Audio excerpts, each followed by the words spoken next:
Welcome to Secret Art of Space-Time, a podcast about ideas, culture, and spirituality. My name is Andy. I hope you enjoy the show. We're being given a chance right now, an opportunity to update, to refine, to work with and amplify the way we relate with Aquarius energy. We've got a lot of planets in Aquarius right now. Pluto, of course, but also Mars, the Sun, Venus, and Mercury. And there's an eclipse in Aquarius on February 17th. So a lot of Aquarian energy right now. Yeah, and I just keep hearing refine, update, and amplify, which is so interesting. So we're going to pull a couple cards, 3 cards to begin, to get us going here. And let's see what comes through. Refine and update how we navigate groups, I'm hearing. Which, of course, Aquarius is about groups, friendship, networks, social life. So that's, of course, a huge area of focus right now. There's very much a playful energy coming through. Refine, update, and amplify how we play, I'm hearing, which is so funny. And I'm sure that we're going to expand on this. So the first card I pulled is the 6 of Cups. I'm getting that there's opportunity to connect with soulmates right now, and especially with regard to friendship. More so than, there is a romantic energy here as well, because the third card was the Knight of Cups. But it's as if the guides are emphasizing that even within platonic connections, there can be an element of romance in the sense that it can be imaginative, creative, playful, fun, and destined.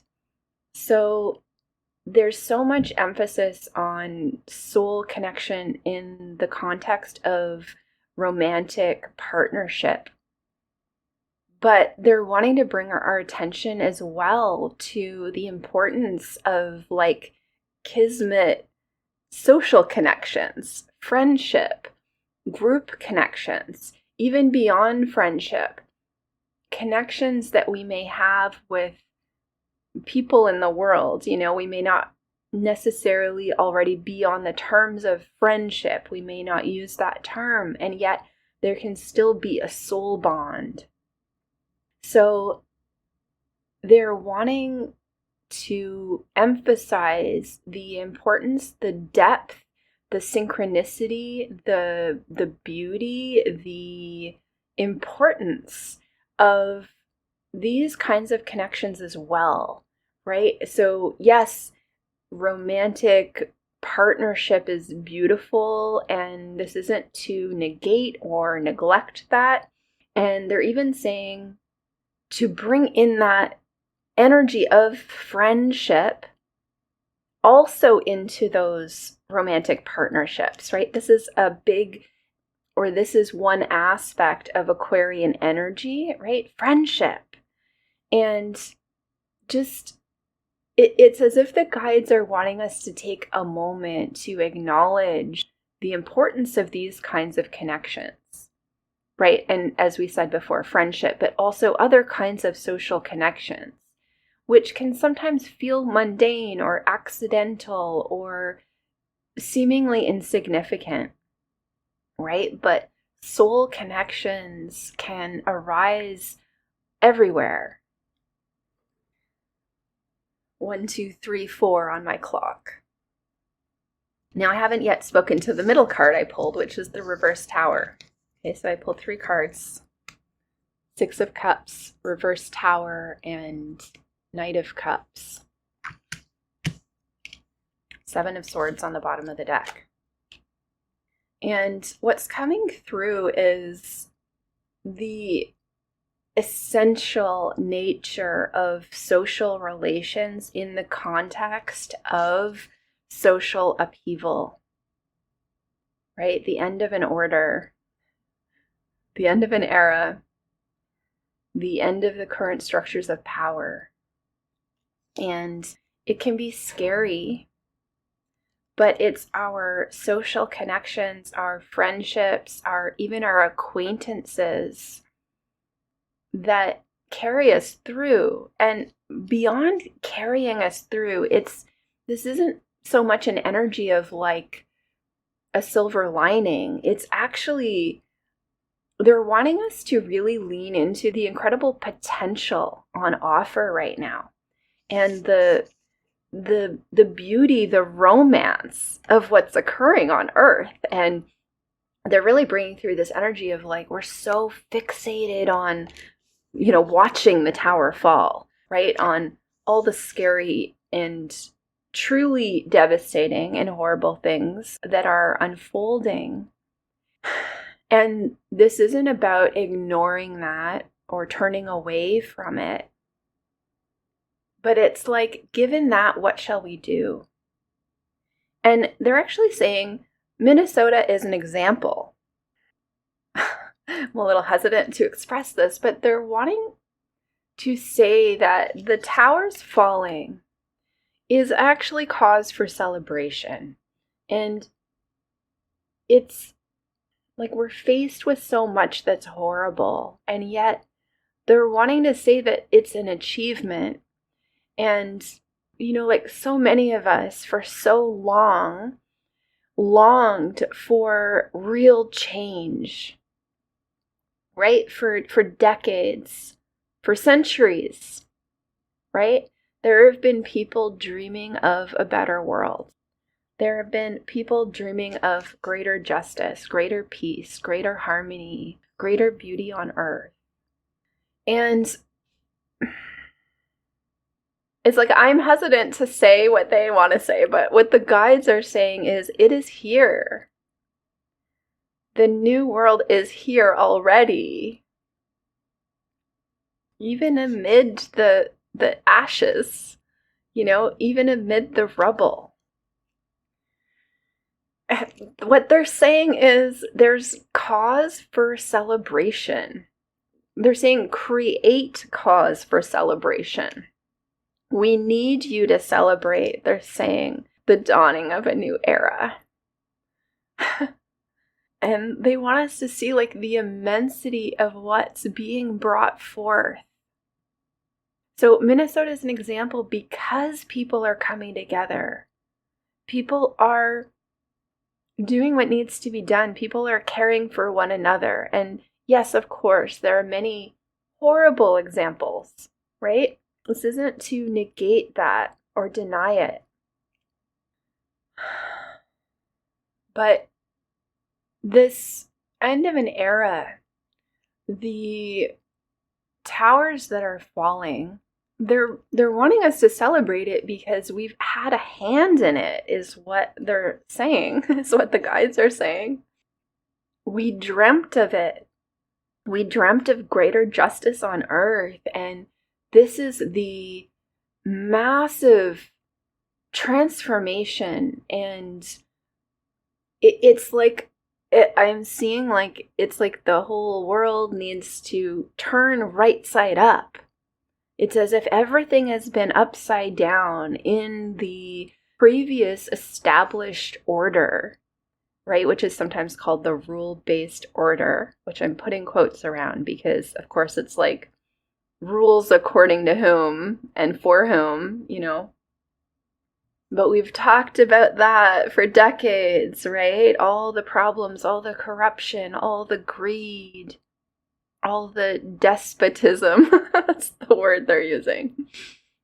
And so what they're saying is like, acknowledge it, yes, but you've had those conversations, right? Hours and hours and hours, right? Libraries full of scholarship, And it is done. It is already done. The tower has fallen already. This is the transition to a new order and an order of the people, right? Aquarius, of the people. This is the revolution. The revolution is here. The revolution is now. The revolution is in our hearts, right? North Node in Pisces, in the heart. Knight of Cups, heart-based.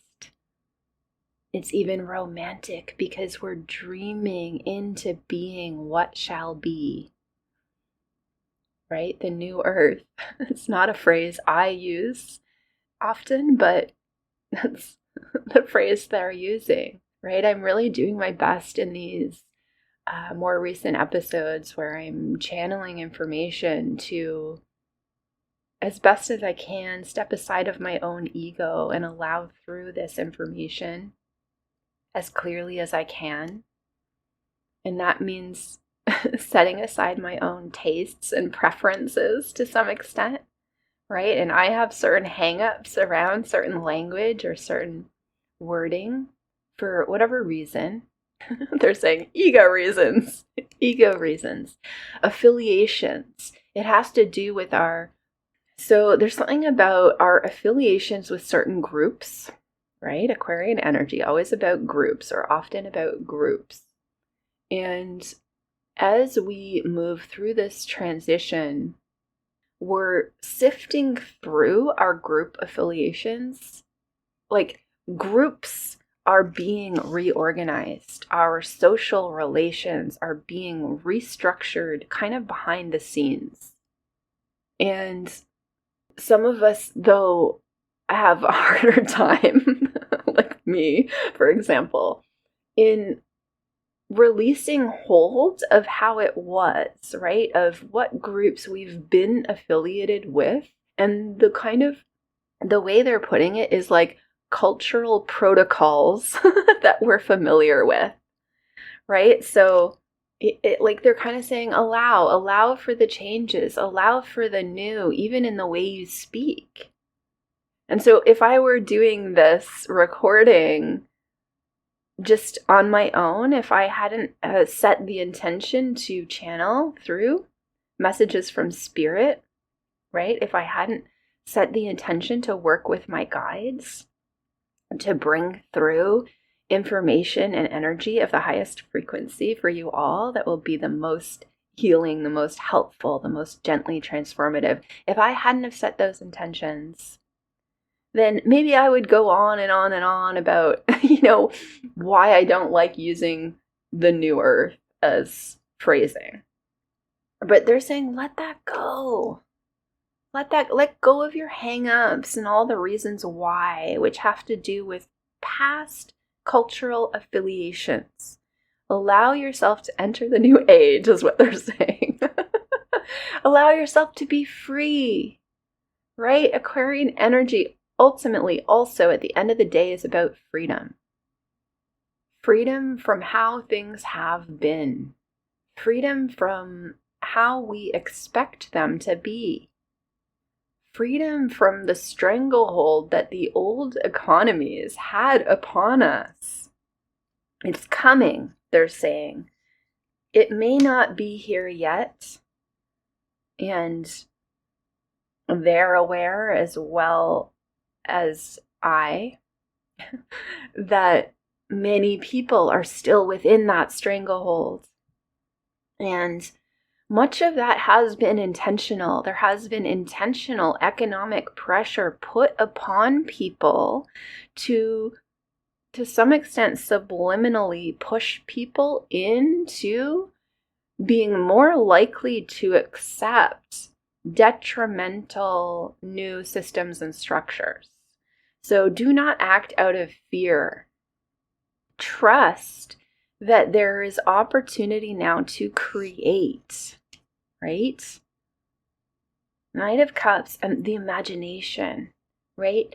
The creative impact of imagining, of dreaming our future into being. Don't undermine that or neglect that or negate that just because there are people inviting us into fear. And they're coming back again to this is cause for celebration. The fact that the old order is falling is precisely what many of us wished for. And of course, we didn't imagine it in exactly this way. Of course, we didn't wish for the mass amount of pain and suffering that is coming along with this mass transition to new structures of power. But yet, it's to some extent inevitable. Right? It's the whole earth, in a way, in this visualization that they're bringing through. It's as if the earth was upside down, right? It's a symbol. And in order to shift the entire earth right side up again, there's got to be a lot of, movements and shifts and, growing pains. And it's not intentional, but yes, some people are getting hurt. And it's devastating. But let's not lose sight of how many people were being hurt from the old order, right? From the old structures of power, right? That were built upon slavery, right? And let us not dismiss that. It's like we use euphemisms, right? But it's like, cut through all that BS, right? And see that the old no longer established, the pre-established old order that is currently falling was built upon slavery, period. Forced labor, low-cost labor, like supply chain is itself a sort of euphemism.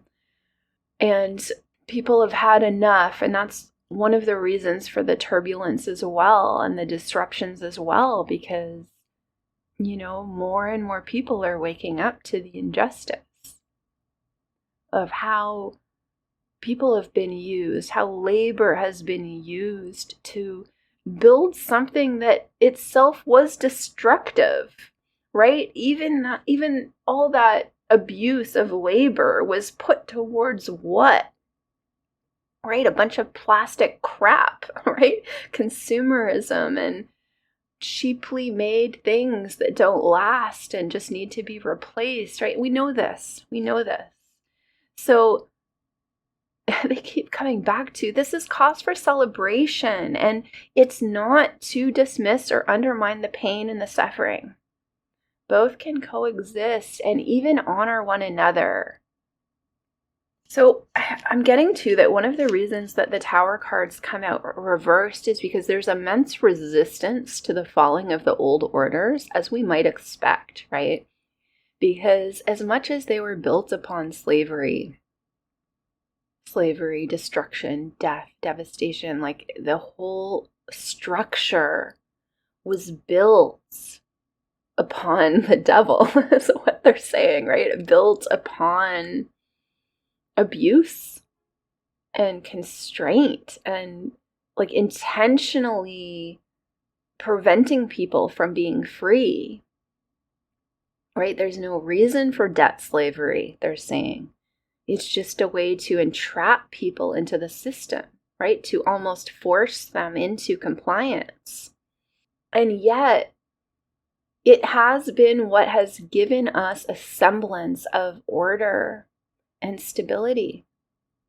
And for those people who haven't been in the mode of debt slavery, who haven't been the most abused, right? The people who have received some degree of benefit and safety and stability and security from the old order are resisting it even in a unconscious way. This is like root chakra stuff, right? When stability is threatened, we don't even need to be aware of what's going on in order to go into fear and resist that kind of change. But what they're really wanting to emphasize is that the new order that can be created through our efforts and imaginings and groupings together, right? This has to do with social life, with getting together and doing it together. The new order that shall be created will be so much better for everyone, right? Because when the stability of some people is built upon the slavery of others, that's not true stability. That's not true security. That's not true safety. Now is the time for change, to embrace the tower. It's happening anyway, right? So it's like, are we going to be dragged along kicking and screaming? Or are we going to move through this with grace, with ease, with a sense of possibility, with hopefulness, with excitement even, perhaps? This is revolution. It's happening anyway. We see it in Iran, right? This is revolution. Okay, this is a big energy, the energy of revolution coming through, right? Also connected with Aquarian energy and Uranian energy, right? The ruler of Aquarius. Revolution, it's a big theme, and I'm starting to feel a lot of energy in my body, sort of tightening up, a bit of, not even fear really, it's just like a bit of a holding, clenching, tightening. It is fear, but it's like root fear. Like it's almost subliminal, the way I was just speaking about how so many people go into this almost unconscious fear when the established order is threatened, even though that order is so sick and toxic and unhealthy for all of us, right? Even those of us who have received benefit from it. So it's kind of that energy coming through as I feel into the energy of revolution. But there's a great deal of pain connected to the concept of revolution, to the egregore, to the way that revolution has come through so many times in the past. And they're reminding me of this idea that I've been thinking of for many years, which is that to be truly revolutionary, a revolution must look nothing like the revolutions that came before. But it's important for us to take a moment to sift through the energy of revolution and the many layers that come up around it, because just taking a moment to breathe and ground, because this is a lot of energy coming through and they're asking me to ask you to do the same. So let's take just a moment together. So feel your body. Feel your feet on the floor or wherever they are. Feel the bottoms of your feet. Allow a deeper breath without forcing it.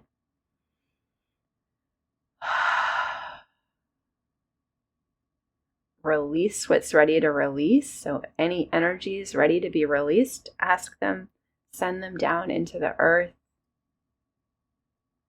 Inviting new, fresh earth energy up to replenish. And so they're saying, before we even get into this energy of revolution, something we might all do during this period, and by this period they mean now in the next few years, even the next decade. But they're saying by a decade from now, the world will be vastly different and much more beautiful, they're saying. So keep your vision fixed on the long game, on that perspective of what we might accomplish a decade from now. Yeah, I lost my train of thought there. So what were we talking about? Okay, so they're saying something we might all do during this period is shift our sense of stability and security from the 3D, from the tangible, from like money and security in that sense, like particularly with regards to money, shifting it more into the spirit realm, asking our guides for help. So they're saying if you don't already have a practice of working with your guides, set the intention to build one And that is the place to begin. If you don't yet have such a practice, if you don't know how you would begin to build a relationship with your guides, they're saying simply set the intention that you would like to, and just put it out to the universe, to God, to source, whatever it is that you resonate with, and speak it out loud. They're saying, I desire to build a more tangible connection with my guide team, with source, with the divine. They're saying, start here, say it out loud, ask for what you desire. Don't be afraid to ask. That's the beginning. We want to help you. Spirit is saying, we want to help you, but you need to ask us for help. This is the beginning, the first step towards shifting our sense of security and power, even from the 3D, from money in particular, and more into the spirit realm. God will keep you safe, they're saying. Spirit will keep you safe. You have to trust us. We're asking you to trust us.